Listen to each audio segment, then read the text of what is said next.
Il ne s'agit pas juste de travailler fort et de savoir ce qu'on fait, c'est d'intégrer toute la dimension culturelle, tout ce qu'il y a entrevu, savoir se vendre qui, comme je disais, est des fois en contradiction avec ce qu'on est culturellement.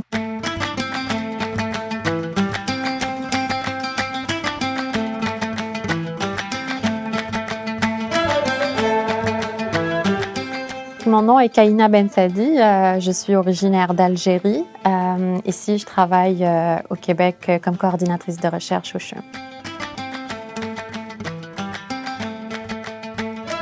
Dans le fond, ce qui m'a décidé à venir au Québec, j'avais rencontré mon conjoint présentement en Algérie.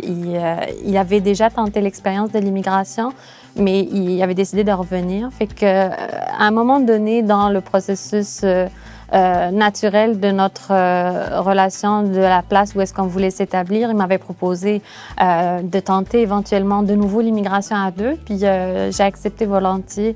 J'aime ça l'aventure et j'aime ça les nouvelles expériences. Fait que c'est comme ça que je me suis décidée à venir. Mon conjoint est venu quelque temps avant moi pour préparer les choses, puis je l'ai suivi quelques mois plus tard. Mon plus grand espoir quand j'étais venue immigrer, c'était de poursuivre une carrière professionnelle dans un domaine qui me tenait à cœur, qui n'était pas très développé en Algérie, qui est le domaine de la recherche clinique, de la recherche médicale.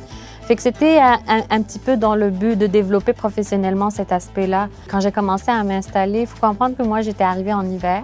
Fait que, mettons que j'ai pris le bout le plus difficile du premier coup, mais je l'ai pas perçu comme vraiment une difficulté ou comme une limite. J'ai vraiment adoré mes premiers mois ici. J'ai savouré chaque instant. On sortait beaucoup pour découvrir la ville. Dans ce temps-là, c'était Montréal. J'aimais beaucoup la première neige. J'étais en admiration.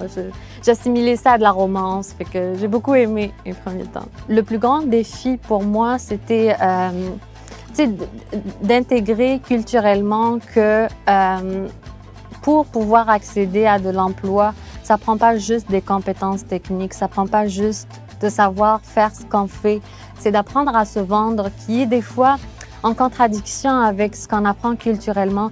Fait que j'avais intégré le processus que quand on travaillait fort, on obtenait. Mais tu sais, quand on est nouveau immigrant, il ne s'agit pas juste de travailler fort et de savoir ce qu'on fait, c'est d'intégrer toute la dimension culturelle, tout ce qu'il y a entrevu, savoir se vendre qui, comme je disais, est des fois en contradiction avec ce qu'on est culturellement. Tu sais, dans ma culture à moi, on se met pas beaucoup en avant, on se vante pas.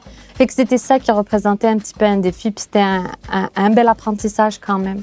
Les organismes d'orientation en emploi, en insertion professionnelle ne connaissaient pas beaucoup comment aider les gens qui sont diplômés, qui détenaient un doctorat de l'extérieur et pour lesquels il fallait tout un recyclage, refaire les examens d'équivalence, etc., puis faire partie d'un monde professionnel. Donc, tout ce qui est médecin, pharmacien, vétérinaire, c'était très compliqué. Les conseillers ne savaient pas trop quoi faire avec ça.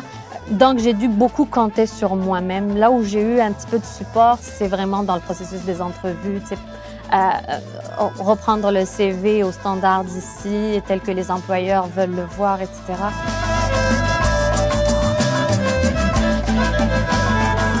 J'ai choisi de venir m'établir à Mascouche comme la plupart des gens qui viennent s'établir en banlieue, c'est-à-dire que le coup de pouce, c'était l'achat de la maison. J'aime beaucoup l'espèce de noyau villageois que Mascouche a, qui me rappelle un petit peu le cachet européen. J'aime beaucoup la nature. Tu sais, je suis tombée en amour la première fois que je me suis promenée au parc du Grand Coteau. C'est une ville qui est très axée sur la famille, puis ça, c'est venu beaucoup me toucher. Après, il y a eu vraiment une espèce de déclic où est-ce que je me suis attachée humainement à la région et aux gens de la région. J'ai eu à vivre une expérience personnelle un petit peu difficile et au cours de cette expérience-là, j'ai appris à connaître mes voisins, j'ai appris à me faire de nouveaux amis au cours de cette épreuve-là et j'avais des voisins qui venaient tondre mon gazon, qui venaient déneiger mon entrée, qui proposaient de garder mes enfants, d'anciennes éducatrices à mes filles qui m'envoyaient des messages de soutien, d'anciennes enseignantes. J'avais beaucoup de support aussi de l'équipe école, etc. Et que j'ai reçu beaucoup d'amour et j'ai découvert que derrière la région aussi, il y a des gens extraordinaires qui qui peuvent vraiment vous charmer. C'est clair que dans l'expérience de l'immigration, on rencontre des défis. Puis là où j'ai puisé ma force, c'était dans mon petit noyau familial. Je me suis souvent considérée comme une personne forte, mais je me suis découvert au travers du parcours immigratoire, au travers des épreuves de la vie, une grande fragilité. L'expérience de l'immigration, veut pas, vous rend plus fort parce que je la considère souvent comme une forme de décomposition de soi-même, un peu comme un casse-tête qu'on défait puis qu'on refait. Quand on remonte le casse-tête, on ne le remonte pas nécessairement de la même façon. Puis en bout de ligne, on n'est pas toujours la même personne. Des fois, oui, puis on finit par se dire, finalement, c'est toujours moi, puis des fois, non. Et c'est ça qui fait que l'expérience de l'immigration peut être très difficile à vivre, mais je trouve qu'elle nous renforce beaucoup parce qu'elle vient renforcer certains traits de caractère.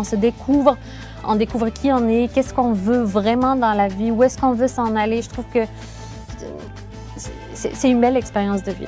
Qu'est-ce que les gens pourraient faire pour mieux accueillir les immigrants? Pas grand-chose, parce que à l'échelle individuelle, les gens, quand ils se frottent, ils se connaissent, soit ils s'apprécient, soit ils ne s'apprécient pas.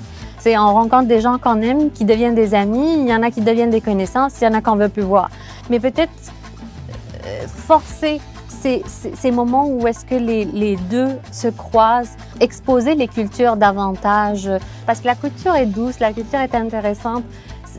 Ça ne va pas permettre aux gens de se connaître, mais ça va donner comme une nouvelle porte d'entrée, une entrée plus axée sur la découverte de l'autre. C'est à l'échelle beaucoup plus de la gouvernance qu'on peut faire des choses. Pousser les gens à se croiser davantage, ça les aiderait à se connaître davantage. Et c'est en se connaissant qu'on s'aime, dans le fond, ou qu'on ne s'aime pas. Je veux dire, c'est pas grave, mais qu'on apprend à se connaître à tout le moins.